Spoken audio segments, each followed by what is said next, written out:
La fois dernière, nous avions procédé à la description du sanctuaire, le lieu du culte. Dans cette deuxième leçon, nous procéderons à l'identification des personnels de ce sanctuaire tout en énonçant leurs fonctions respectives.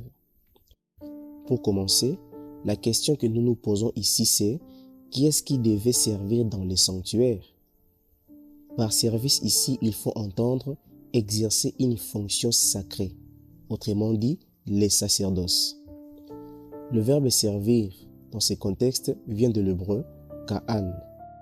C'est d'ailleurs avec cette même racine qu'est formé le mot Kohen en hébreu qui veut littéralement dire prêtre ou sacrificateur.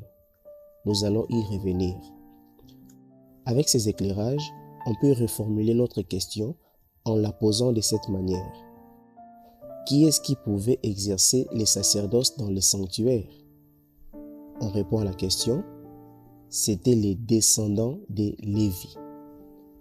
Mais qui était Lévi? Lévi est un des fils de Jacob. Ici, je serai obligé de tracer une ligne chronologique. Et nous commençons à le faire par Abraham. Abraham engendra Isaac, et Isaac engendra Jacob. Jacob engendra 12 fils qui sont Ruben, Siméon, Lévi, Juda, Issachar, Zaboulon, Nephtali, Dan, Gad, Azer, Joseph et Benjamin le cadet. Ces 12 fils de Jacob devinrent environ 447 ans plus tard les 12 tribus d'Israël, car il naquit de ces 12 fils une très grande nation appelée la nation d'Israël. Et chacun de ces 12 fils était devenu un ancêtre pour ses descendants. C'est-à-dire, les descendants de Ruben s'appelaient Rubénites, les descendants de Siméon s'appelaient Siméonites, les descendants de Lévi s'appelaient Lévites, les descendants de Juda s'appelaient Juifs, les descendants d'Issachar s'appelaient Issacharites, et ainsi de suite. Comme vous pouvez déjà les comprendre, les Lévites sont les descendants de Lévi. Dans la tribu de Lévi, il y avait, comme on peut le constater, plusieurs familles. Entre autres, la famille d'Amram, de qui naquit Moïse et Aaron l'aîné.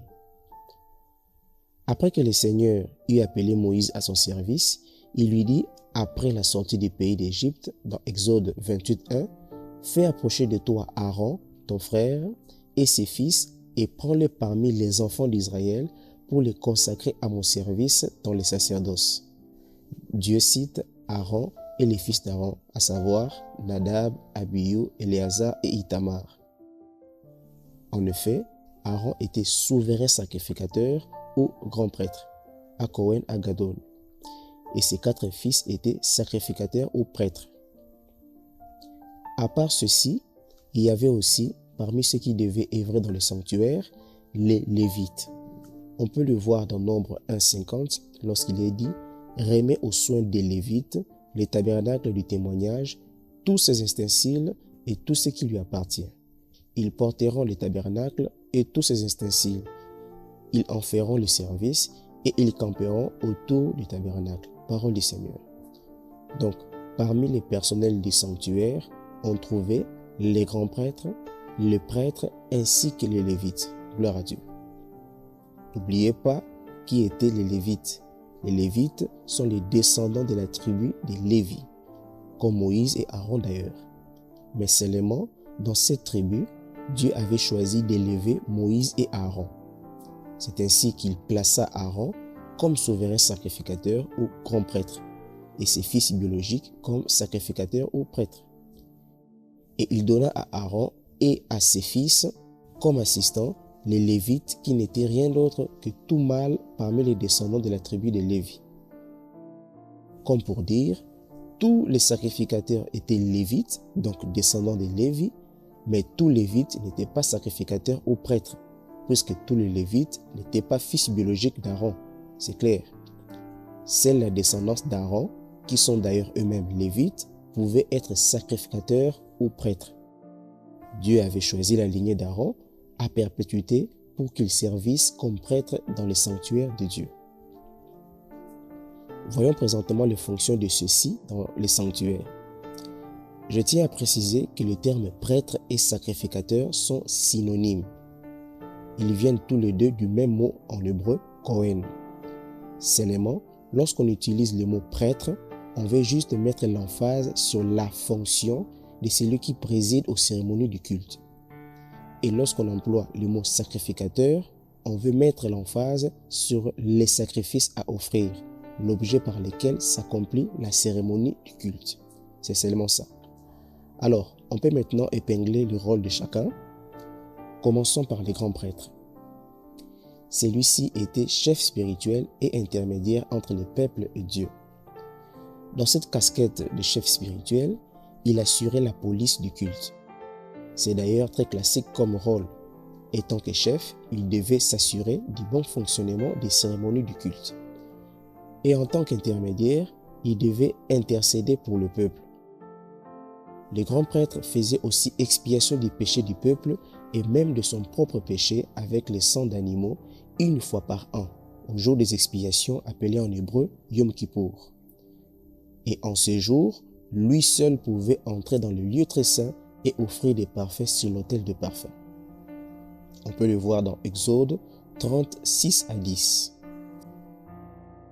Quant aux sacrificateurs, ils avaient pour rôle de seconder ou d'assister les grands prêtres, d'enseigner le peuple les lois de Dieu, d'offrir chaque jour de parfum sur l'autel de parfum, et l'aîné devait succéder au père, au grand prêtre, après sa mort.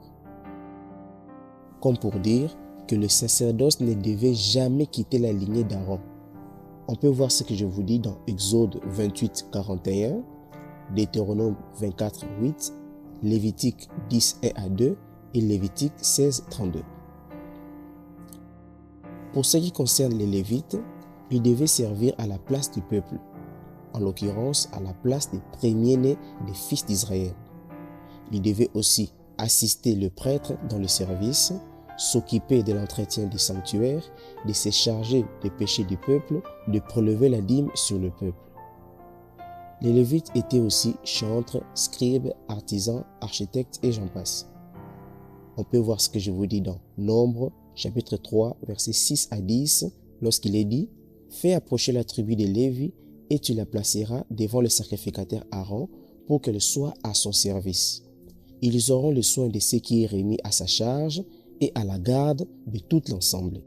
Ils feront le service du tabernacle. Ils auront le soin de tous les ustensiles de la tente d'assignation et de ce qui est remis à la garde des enfants d'Israël. Ils feront les services du tabernacle. Tu donneras les Lévites à Aaron et à ses fils. Ils lui seront entièrement donnés de la part des enfants d'Israël. Tu établiras Aaron et ses fils pour qu'ils observent les fonctions de leur sacerdoce, et l'étranger qui approchera sera puni de mort. Parole du Seigneur. Un peu plus loin, au verset 11 jusqu'au verset 51 du même chapitre, il est dit que les Lévites devaient servir à la place des premiers-nés de tous les enfants d'Israël.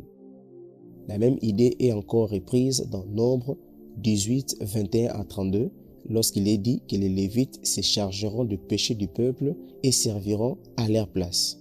Ils prélèveront la dîme sur le peuple parce que les Lévites n'avaient pas de part de terre dans le pays d'Israël comme Dieu le voulait. C'était prophétique. Les descendants de Lévi, de qui étaient sortis les sacrificateurs, étaient une tribu mise à part, image du peuple de Dieu qui devait naître en Yeshua HaMashiach, Jésus-Christ de Nazareth. Nous y reviendrons dans les leçons suivantes. Donc, on a compris que seul le descendant de la tribu de Lévi pouvait être personnel du sanctuaire. Les uns étaient chefs ou principal, notamment les grands prêtres Aaron ainsi que sa descendance, et les autres assistants, notamment les autres Lévites, c'est-à-dire ceux qui ne sont pas fils biologiques d'Aaron. Dans la leçon 3, nous allons voir d'un peu plus près comment se déroulait le culte dans l'ancienne alliance, avant de commencer à étudier le déroulement du culte dans la nouvelle alliance. Car c'est ce qui nous concerne le plus, puisque nous sommes au temps de la grâce. Donc les leçons restantes seront très révélateurs pour la plupart d'entre nous. Voyons-nous au prochain numéro.